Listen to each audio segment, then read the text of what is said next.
अस्सलाम वालेकुम स्टूडेंट्स। आज हमने माइक्रोबियल ग्रोथ को कंट्रोल करने के तरीके पढ़ने हैं। तो आपने पहले जो लेक्चर्स थे उसमें ये पढ़ा था कि कौन कौन सी कंडीशन या कौन कौन से केमिकल या फिजिकल रिक्वायरमेंट्स है किसी भी माइक्रो ऑर्गेनिज़म की ग्रोथ के लिए। आज हमने पढ़ना है कि माइक्रोबियल ऑर्गेनिज़म जो है, जो जितने भी माइक्रोब्स ऑर्गेनिज्म हैं उनकी ग्रोथ को कैसे हम रोक सकते हैं या उनको ग्रोथ को स्टॉप कर सकते हैं, कंट्रोल कर सकते हैं। तो इसको पढ़ने से पहले थोड़ी सी हिस्ट्री को देख लें कि जैसे ये दुनिया आई है, आबाद हुई है इस सरजमीन पर, लोगों ने मुख्तलिफ़ तरीके आजमाए हैं कि इन माइक्रो ऑर्गेनिज्म की ग्रोथ को रोका जाए। तो अर्ली जो थे, मतलब बहुत सारे तरीके आप भी एग्री करेंगे या देखे होंगे घरों में, जैसे साल्टिंग, अचार वगैरह डालते हैं तो उसमें नमक डाल देते हैं। धूनी देना, स्मोकिंग, ये भी देखा होगा आप लोगों ने कि धूनी देने का, गोगल्स वगैरह की धूनी जो होती है इस तरह की। और पिकलिंग, अचार में से एक तो साल्टिंग है, दूसरा सिरका वगैरह भी डाल देते हैं। या फिर ये आप देखें जो लोग खानाबदोश होते हैं, मतलब जो हर जगह जगह रहते हैं, अपनी नकल मकानी करते रहते हैं, वो अपनी कुल्ली सी लगा के रखते हैं।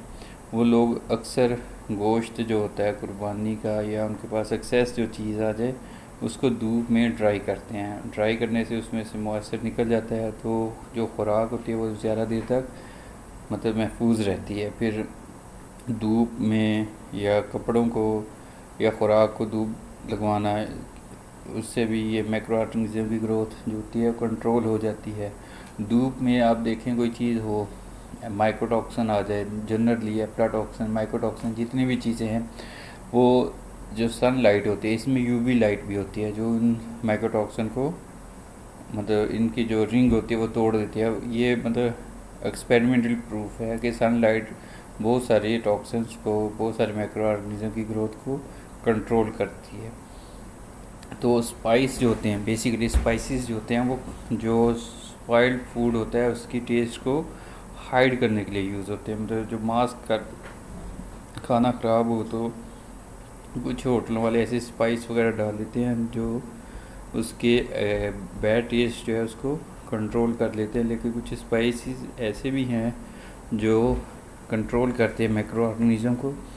तो ये आलमोस्ट 1850 में एसेप्टिक टेक्निक्स जो हैं, मतलब ये तो जनरल हिस्टोरिकल है, ये न्यू जो मॉडर्न एसेप्टिक टेक्निक्स जो थी ये बिल्ड होना स्टार्ट होगी, मतलब ये यूज़ होना स्टार्ट होगी। एसेप्टिक टेक्निक से पहले नोसोकोमियल इन्फेक्शन, ये वो वाले इन्फेक्शन होते हैं कि आप लोग किसी पेशेंट को विज़िट करने जाएं हॉस्पिटल में तीमारदारी के लिए, वहाँ से जो आपको इन्फेक्शन होगा उसको नोसोकोमियल इन्फेक्शन कहेंगे। तो इसमें ये होता था जो बंदा जो नॉर्मल पेशेंट है उसके विज़िट करने वालों में से ऑलमोस्ट 10% लोगों की डेथ हो जाती थी। डिलीवरी केसेस में भी ऐसे होता था, ऑलमोस्ट 25% मदर्स जो होती थी वो इन्फेक्शन की वजह से वो उनकी डेथ हो जाती थी।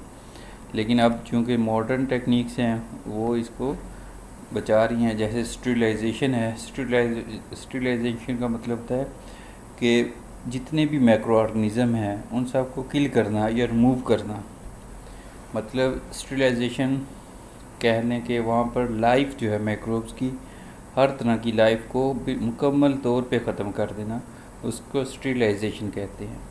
इसको आमतौर पे ऑटोक्लेव मेथड होता है। ऑटोक्लेव ये होता है कि मॉइस्चर प्लस हीट, जिसको हम आम लफ्ज़ में हबस कहते हैं, ऊपर से प्रेशर होता है, मॉइस्चर होता है, हीट होती है, जिसकी वजह से इंटरनल जो हीट होती है वो बहुत ज़्यादा हो जाती है। जितने भी माइक्रो ऑर्गेनिज्म होते हैं वो हीट से किल हो जाते हैं। इवन एंडोस्पोर्स भी किल हो जाते हैं जो जब हम ऑटोक्लेव करते हैं। कुछ थर्मोफिलिक माइक्रो ऑर्गेनिज्म, जैसे अब थर्मोफिलिक माइक्रो ऑर्गेनिज्म का आपको पता होगा वो कौन से माइक्रो ऑर्गेनिज्म होते हैं जो हाई टेम्परेचर पर ग्रो कर सके, उनके भी एंडोस्पोर्स जो होते हैं। उनके अलावा ऑलमोस्ट जितनी भी लाइफ होती है स्टरीलाइजेशन मतलब हीटिंग से ख़त्म हो जाती है। अब कमर्शियल स्टरीलाइजेशन भी है, मतलब जो मैंने आपको एग्जांपल दी है ऑटोक्लेव की, कमर्शियल ऑटोक्लेव भी होते हैं जो फूड को प्रिजर्व करते हैं। जैसे क्लोस्ट्रीडियम बोटुलिनम जो है ये बैक्टीरिया है और इसको किल करना बहुत ज़्यादा मुश्किल है, क्योंकि इसके एंडोस्पोर्स होते हैं। वो जो स्पोर्स होते हैं अनफेवरेबल कंडीशन में बहुत ज़्यादा रेजिस्टेंट होते हैं हीट के, केमिकल्स के। मतलब आप उसको हीट करें तो भी जो इन साइड उसकी लाइफ है वो महफूज रहती है। हीटिंग अगर कोई आप केमिकल यूज़ करें तो भी उस जो स्पोर्स लाइनिंग है या स्पोर्स की लेयर जो है वो नहीं टूटती, वो इंटैक्ट रहती है। तो हाँ, अगर कुछ एंडोस्पोर्स रह भी जाएं तो वो क्या होंगे, एंडोस्पोर थर्मोफाइल होंगे। और ह्यूमन बॉडी जो है अगर उनको इंगल्फ करे या उनको खा लें तो ह्यूमन बॉडी का जो टेम्परेचर है वो उनके लिए भी फेवरेबल नहीं होता है, क्योंकि ह्यूमन बॉडी उस टेम्परेचर पे जाती ही नहीं है। अब है डिसइंफेक्शन।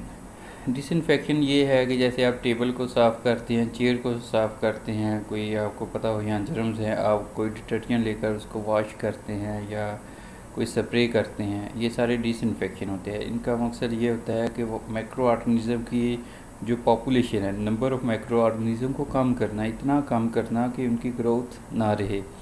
तो ये आमतौर पर वेजिटेटिव या नॉन एंडोस्पोरिक पैथोजेंस को रिमूव करने के लिए यूज़ होता है।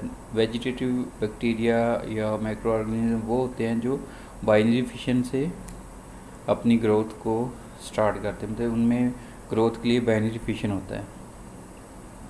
अब इसके अलावा जो नॉन एंडोस्पोर वो होते हैं जो एंडोस्पोर नहीं, मतलब स्पोर प्रोड्यूस नहीं होते। अब दूसरा में यूज़ फिज़िकल और केमिकल मेथड। डिसइंफेक्शन में दोनों मेथड यूज़ हो सकते हैं, फिज़िकल भी और केमिकल्स भी। डिसइंफेक्टेंट जो होता है चाहे वो फिज़िकल हो चाहे वो केमिकल हो, apply to inanimate objects. Inanimate objects, hard objects या सॉफ्ट जो भी हों, लेकिन नॉन लिविंग पर अप्लाई करते हैं। जैसे आप कह लें कि कोई भी स्प्रे है, वो वाली स्प्रे नहीं है जो हम पेस्टिसाइड कहते हैं, वो नहीं। मतलब आपने किसी बहुत ज़्यादा जर्म्स है, जैसे आप सोप वगैरह यूज़ करते हैं डिश वॉश में, इस तरह की चीज़ों में, तो non living spray, non living organ या ऑब्जेक्ट्स पे आप स्प्रे करते हैं, वो डिसइंफेक्टेंट होते हैं। और एंटीसेप्टिक जो होती है, ये कह लें कि आपके इंजरीज़ है वहाँ पर आप जो लगाते हैं वो एंटीसेप्टिक होती है। डीजर्मिंग, ये इसका सिर्फ मकसद यही होता है कि माइक्रो ऑर्गेनिज्म को रिमूव करना मैकेनिकली। ऊपर वाले जो थे उनमें केमिकल यूज़ हो सकता है, लेकिन इसमें क्या होता है फिज़िकली, मतलब कोई औजार से या स्पून से या मतलब स्पैचुला से जर्म्स को हटाना, जैसे पास को रिमूव करना होता है, ये सारे डीजर्मिंग के लिए हैं। जैसे आप इंजेक्शन लगवाने से पहले नीडल वाले एरिए को कॉटन से या फिज़िकली आप कॉटन स्वैब जो होता है उससे अल्कोहल डिप्ड, उससे आप अपनी स्किन को साफ़ करते हैं, ये डीजर्मिंग मेथड है। इसको एंटीसेप्टिक भी कह सकते हैं।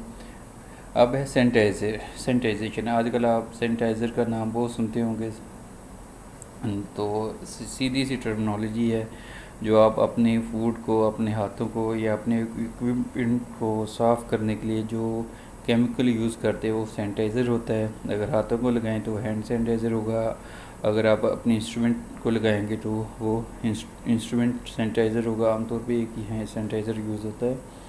तो आप लोगों को सैनिटाइज़र की कंपोजिशन का भी पता होगा कि मोर देन 80% उसमें सेपरेट होता है, 15% टू 19% ग्लिसरीन या ग्लिसरॉल डाल सकते हैं और कुछ ड्रॉप परफ्यूम के डाल सकते हैं। तो इस तरह उसकी स्मेल जो होती है एथेनॉल की, या इवन आप एथेनॉल की मेथनॉल भी यूज़ कर सकते हैं या एसोब्यूटानॉल भी यूज़ कर सकते हैं इसमें सैनिटाइज़र बनाने के लिए।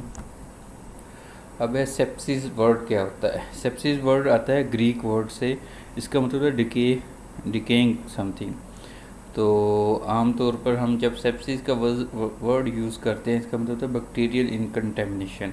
ये सेप्सिस वो होती हैं चीज़ें जो सिग्निफिकेंट कंटेमिनेशन से बच जाती हैं। मतलब ये है sepsis contaminated anything contaminated with bacteria, मतलब बैक्टीरियल कंटेमिनेशन। ए सेप्सिस जो बैक्टीरियल कंटेमिनेशन ना हो, मतलब ये आपको पता है वर्ड शुरू में आए तो इसका मतलब है नॉट, मतलब वहाँ पर कंटेमिनेशन नहीं है। Sepsis contamination, A sepsis not contaminated. अब है एसेप्टिक टेक्निक्स, मतलब नॉट कंटेमिनेटेड चीज़ें, मतलब प्योर चीज़ों को रखना। कंटेमिनेशन से बचाने के लिए जो सी टेक्निक्स यूज़ होती हैं उनको एसेप्टिक टेक्निक्स कहते हैं। तो इसमें बहुत सारी टेक्निक्स हैं, मतलब सर्जिकल इंस्ट्रूमेंटेशन है, हीटिंग भी इसी में आ जाता है, जो हमने स्टेरिलाइज पढ़ा है पहले, सबसे पहले वो भी एसेप्टिक टेक्निक्स में ही आता है कि आप हीट कर लें किसी चीज़ को, सनलाइट में रख दें या यूवी में रख दें, ये सारे एसेप्टिक टेक्निक्स हैं। अब है बैक्टीरियोस्टेटिक एजेंट। ये वो एजेंट्स होते हैं जो बैक्टीरिया को किल तो नहीं करते लेकिन उनकी मज़ीद ग्रोथ को स्टॉप कर देते हैं। अब है जर्मीसाइड, वो ऐसी कोई भी चीज़ जो जर्म्स को या कोई माइक्रो ऑर्गेनिज्म किल करते। बैक्टीरियासाइड ये होते हैं जो सिर्फ बैक्टीरिया को किल करें, और इन्होंने लिखा मोस्ट डोंट किल एंडोस्पोर्स, मतलब जो नॉन एंडोस्पोरिक बैक्टीरिया उनको किल करते हैं, एंडोस्पोरिक बैक्टीरिया को बैक्टीरियासाइड किल नहीं करती। साइड का मतलब आपको पता है किल करना होता है, बैक्टीरियासाइड मतलब जो बैक्टीरिया को किल करे, विरिसाइड जो वायरस को किल करे, फंजीसाइड जो फंगस को किल करे, स्पोरिसाइड जो स्पोर को किल करे। फिर ये एक सिंपल सा ग्राफ है, ग्राफ में आपको एक रेड लाइन शो हो रही है, तो एक आपको ब्लू कलर की लाइन शो हो रही है। ये ब्लू कलर जो है अरिथमेटिक नंबर ऑफ ऑर्गेनिज्म है, माइक्रो ऑर्गेनिज्म है, और रेड लाइन जो है वो लॉगरिथमिकली होता है 10 टू रेज पावर, मतलब लॉग 10 का मतलब ये है कि जो वैल्यूज़ हैं वो 10 टू रेज पावर, मतलब ये 6 ऊपर लिखा हुआ है 10 टू रेज पावर 6 है, मतलब इतने माइक्रोब्स हैं। आपने वहाँ पर कोई हीट प्रोवाइड की या कोई केमिकल या कोई डिसइंफेक्टेंट यूज़ किया है या सैनिटाइजर यूज़ किया है, उससे माइक्रो ऑर्गेनिज्म की ग्रोथ जो है वो किल होना शुरू होगी। जो लॉगरिथमिक वैल्यू वो शो कर रहा है कि ये बिल्कुल स्ट्रेट लाइन है, और जो अरिथमेटिक मीन है वो बता रहा है कि पहले मिनट में बहुत ज़्यादा माइक्रो ऑर्गेनिज्म किल हो जाएंगे, फिर ऐसा ऐसा सेकंड मिनट में उससे भी कम, थर्ड मिनट में वो बिल्कुल कम हो जाएंगे। लेकिन जो लॉगरिथमिक वैल्यू है वो बता रहे हैं कि ये ऑलमोस्ट 6 मिनट्स में इनकी पॉपुलेशन स्टॉप हो जाएगी, और अरिथमेटिक कह रहा है कि 3 मिनट में ये स्टॉप हो जाएगी। अब है ये मतलब उसी ग्राफ को है, इसमें ये बता रहे हैं कि 6 नंबर्स और सेल, मतलब ये लॉग 10 6 है, और नीचे भी 6 मिनट्स हैं। देखिए हाई पॉपुलेशन को किल करने के लिए हाई टाइम चाहिए लॉगरिथमिकली, और जब पॉपुलेशन लॉग 3 है तो उसके लिए 3 मिनट चाहिए। मतलब इस ग्राफ का मकसद ये है कि जब ग्रोथ ज़्यादा थी या हाई पॉपुलेशन थी तो ज़्यादा टाइम चाहिए था किल करने के लिए, जब पॉपुलेशन कम थी तो कम टाइम लगा इसको किल करने के लिए। चलिए ओके स्टूडेंट, इसके बाद हम ना नेक्स्ट टॉपिक पढ़ेंगे। अगर जो जिस बच्चे को समझ ना आए वो पूछ सकता है मैसेज के ज़रिए या मुझे कमेंट्स कर सकता है, जैसे आपको इजी लगे।